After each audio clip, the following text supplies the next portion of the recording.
Muito boa tarde. Está de volta esta rubrica que tenta revisitar aqueles tempos que antecederam a convocação do Concílio Vaticano II, conhecer a contextualização eclesial e também sociológica daqueles tempos. Para nos auxiliar nesta tarefa interpretativa, contamos hoje com a presença entre nós do professor José Eduardo Borges de Pinho, docente da Faculdade de Teologia da Universidade Católica Portuguesa. Obrigado por estar connosco.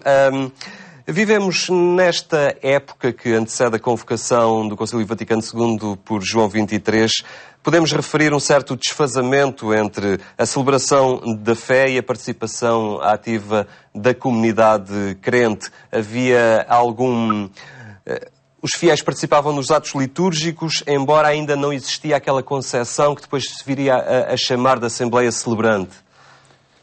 Sim, muito boa tarde. Antes de mais, de facto, um dos aspectos mais notórios no período anterior ao Concílio prendia-se, como toda a gente sabe, com o facto de a língua oficial das celebrações litúrgicas ser o latim, o que à partida limitava de forma decisiva toda uma participação das pessoas que participavam assim modo, rezando o terço ou também no canto, mas aquela interação de uma Assembleia que celebra em conjunto, de facto não acontecia com aquela vitalidade e consciência que naturalmente hoje nós vemos, ou pelo menos procuramos realizar.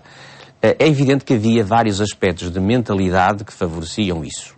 Não era só a questão do latim, que, embora aí estivesse um aspecto principal.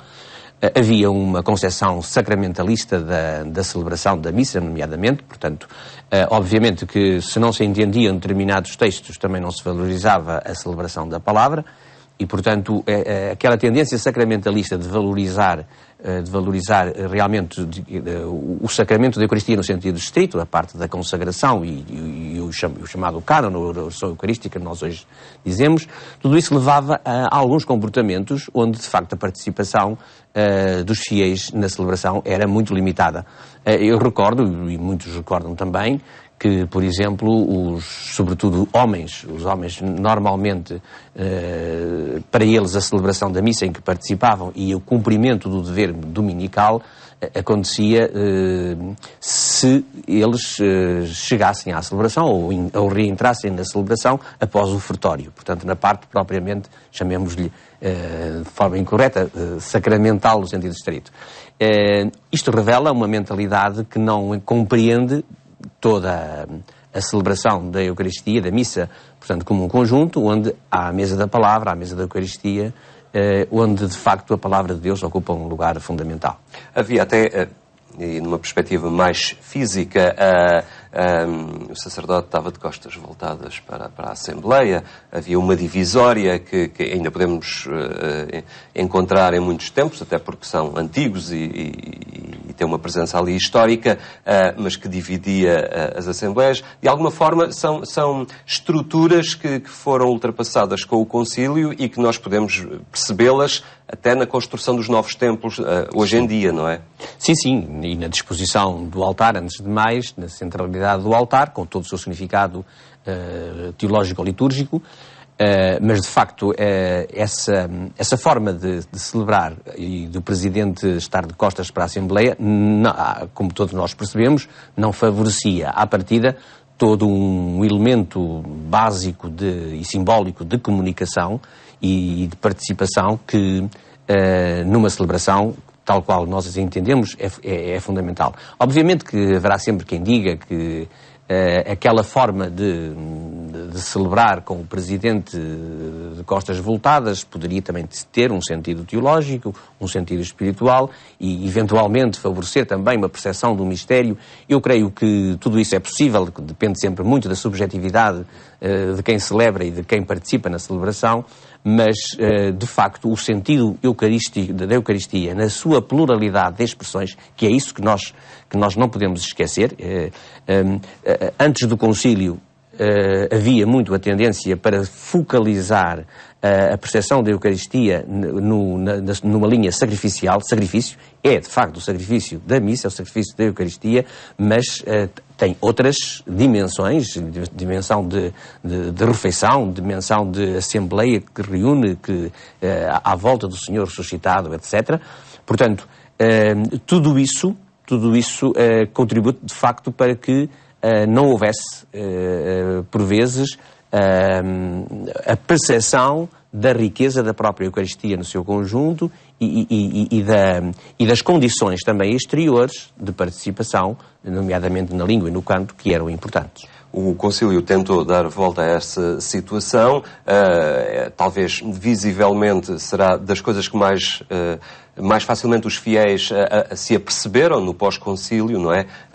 Daquilo que mudou realmente. Mas também não se solucionou o problema assim tão facilmente. Também se cometeram excessos. A reforma litúrgica muitas vezes não teve aquele sucesso que se pretendia, nem sempre, não é? Exato. Houve indiscutivelmente um sentimento de libertação, no sentido de que as pessoas intuitivamente perceberam que esta mudança era uma mudança que correspondia a aspectos básicos de inculturação da fé, de inserção na própria vida das pessoas, de atenção à palavra de Deus, etc. E eu recordo-me disso perfeitamente, e muita gente ainda hoje o diz e o sente. Claro que a reforma litúrgica que resultou do Concílio Vaticano II foi um processo também que, em alguns elementos, foi relativamente rápido, mas noutros demorou o seu tempo. E neste processo, por exemplo, na alteração, transformação de alguns livros litúrgicos, a celebração dos sacramentos, etc.